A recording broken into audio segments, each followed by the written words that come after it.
Crvena zvezda, zahvaljujući usponu forme i povratku povređenih, dobila je kvotu 15 za osvajanje Evrolige, čime je svrstana među glavne kandidate za trofeji, a Partizan je daleko ispod, što ćete čuti pred kraj videa.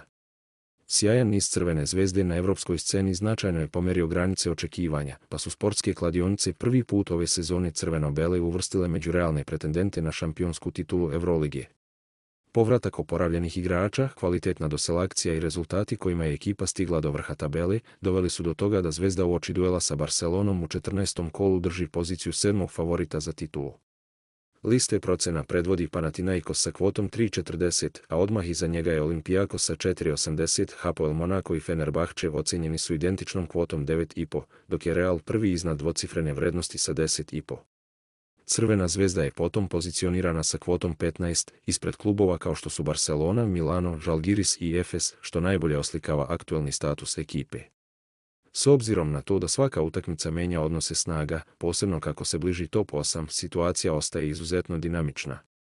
Što se tiče Partizana, procenjena kvota 67 stavlja ga iznad 6 evroligaških timova, ali i dalje daleko od kruga favorita za podizanje pehara. Da li Zvezda može doći do Final Fora i da li će Partizanu krenuti bolje posle ostavke Željka Obradovića, pišite nam u komentarima.